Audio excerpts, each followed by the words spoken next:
Bienvenidos al especial sobre el coronavirus. La pandemia afecta a todo el mundo. Hoy vamos a fijarnos en distintas regiones para ver cómo la gente se enfrenta al virus. En Alemania, las escuelas están reanudando gradualmente las clases, con distancia entre los alumnos y numerosas restricciones. Acompañamos a una alumna en Berlín.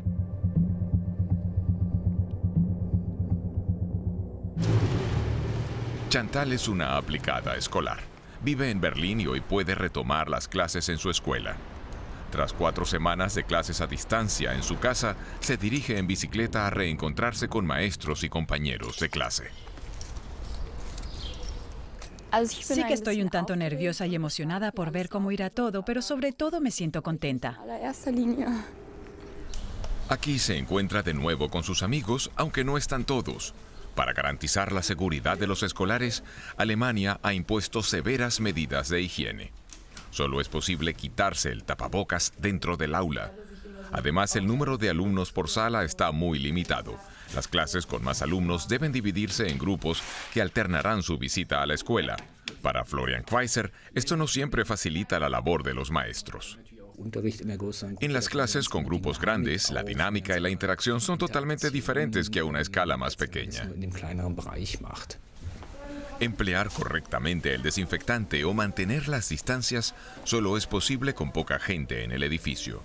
De ahí que solo se impartan las asignaturas más importantes. Por eso, pese al reinicio de las clases presenciales, los maestros deberán continuar preparando también clases a distancia, lo que para algunos puede suponer un auténtico desafío, según explica el director. Deben venir aquí, impartir las clases presenciales. Después van a su casa para hacer videoconferencia con la otra mitad de la clase. Luego suben los ejercicios a la plataforma a la que los alumnos tienen acceso y deben corregirlos. La carga laboral es mucho mayor. Chantal se siente agradecida por poder ir a la escuela de nuevo, al menos unos días por semana, y entiende las ventajas que conllevan estas medidas. Al principio era algo extraño, pero en general estuvo bien, ha funcionado bastante bien. Es agradable aprender en un grupo pequeño. Como Chantal, todos los escolares alemanes continuarán en estos grupos reducidos los próximos meses. Hasta que la normalidad retorne a las escuelas alemanas, podría pasar algún tiempo. Una mirada a Sudamérica. Venezuela ya está sumergida en el caos político con una severa crisis económica. Ahora a eso se suma la pandemia de coronavirus que ha generado un estancamiento absoluto. El país se queda sin gasolina. En la capital de Venezuela, Caracas, las carreteras están desiertas.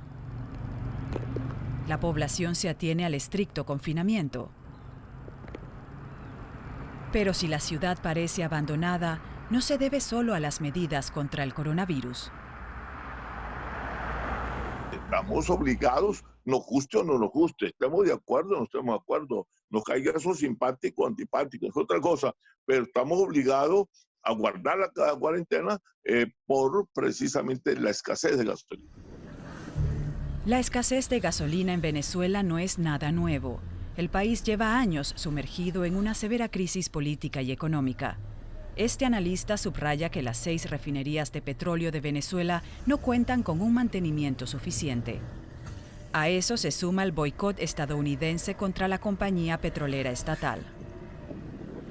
Los 65,000 barriles que hoy en día se produce de petróleo en Venezuela, incluyendo lo que se importa, ojo, incluyendo lo que se importa, no da para cubrir el parque automotor que exige no menos de 180,000 barriles diarios de gasolina. Esto también se refleja en la reacción de este país a la pandemia de COVID-19. La falta de combustible tiene un impacto negativo en los servicios de emergencia y en la industria del transporte. Los precios suben. Es difícil ganarse la vida en tiempos de crisis. También para Astrid García, tuvo una idea cuando comenzó el toque de queda, entregar la comida en moto. Pero incluso eso es cada vez más difícil. Oye, la gasolina, eso sí es muy fuerte. Conseguir los productos que tengan buenos precios En Venezuela hay mercado negro desde hace tiempo, pero no muchos pueden permitirse sus elevados precios. Nos tenemos que ir desde las 10 de la noche hasta el otro día y esperar si llega el camión de la gasolina que surte en la bomba. Y bueno, puede llegar a las 10, 11 de la mañana y podemos salir ahí a las 3 de la tarde. Son 200 números que dan para 200 motos. Venezuela se encuentra sumergida en una doble crisis. Uno de los países más ricos del mundo en materias primas sufre una grave escasez de energía. Ahora, un virus agrava la crisis económica y humanitaria. El gobierno ha impuesto estrictas medidas de confinamiento para detener la expansión de la epidemia. Según las cifras oficiales, solo unos pocos cientos de personas han contraído el virus. Las medidas contra la pandemia suponen un reto más para la población de Venezuela, que desde hace años sufre las consecuencias de la grave crisis política y económica en el país.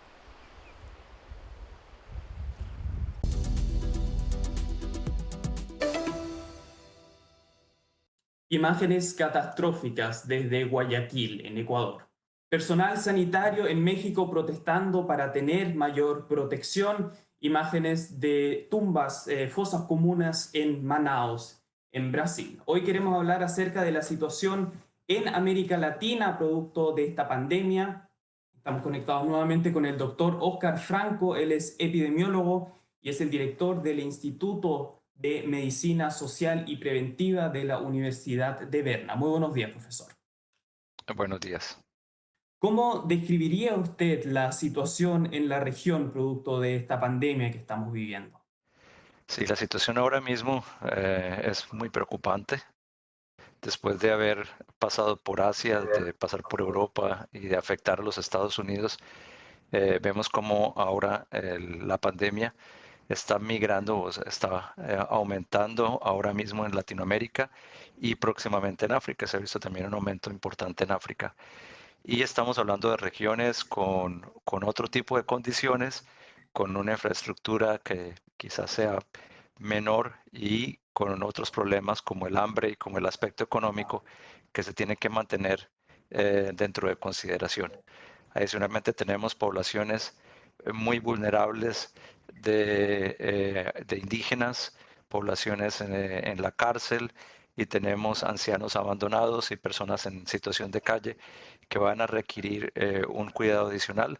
Y encima tenemos la migración que ha ocurrido en los últimos años desde Venezuela hacia el resto de Latinoamérica, y un gran número de migrantes. Se habla de entre 2 a 5 millones de migrantes que se encuentran en unas condiciones bastante limitadas. Usted mencionaba el hambre y el aspecto económico. Hay muchas personas en la región que tienen que salir a trabajar, donde el confinamiento no es una posibilidad. ¿Cómo pueden los gobiernos encontrar ese equilibrio finalmente entre tener aire y tener comida? Sí, esta es la pregunta más importante. Yo creo que no hay una respuesta, pero hay formas de poder actuar. Se necesita un grupo multidisciplinario que incluya sociólogos, antropólogos, que incluya a los científicos, que incluya a los políticos y los representantes de la comunidad, y encontrar una estrategia que se pueda proteger la vida, que se puedan prevenir las muertes, pero que a la misma vez se pueda prevenir el hambre. Y yo creo que una combinación entre cuarentenas tempranas, antes de que la curva se salga de las manos, antes de que la epidemia se salga de las manos, con periodos de relajación intermitentes paso a paso, y con instrumentos en lugar ubicados para determinar si hay una nueva reactivación de la infección e inmediatamente tomar otra vez cuarentenas tempranas. Doctor Óscar Franco, epidemiólogo y director del Instituto de Medicina Social y Preventiva de la Universidad de Berna, muchas gracias por esta conversación. Muchas gracias.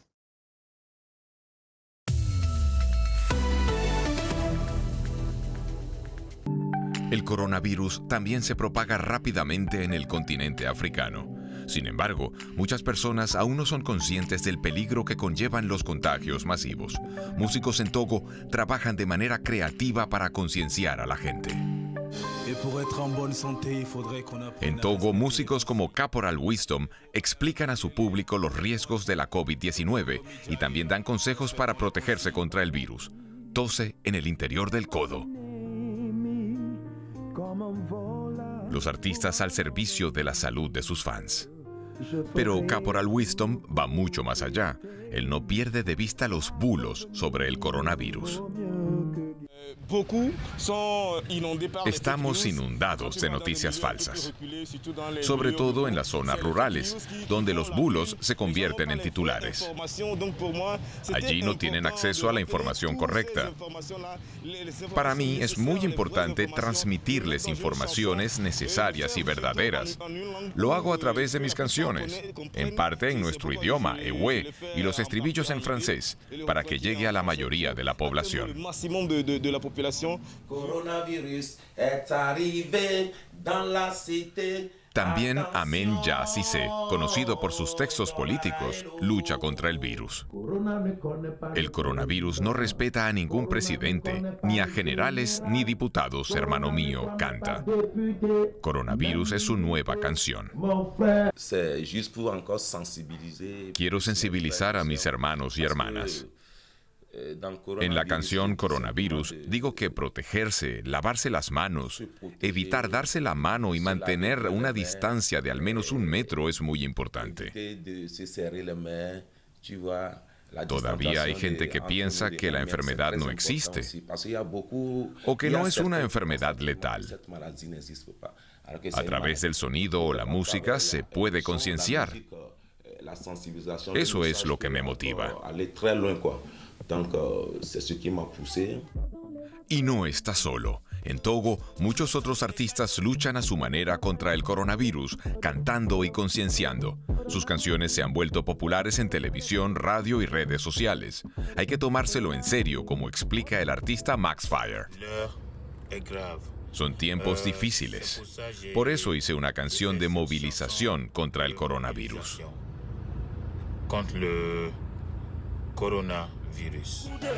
La música en Togo, un método de lucha contra el coronavirus.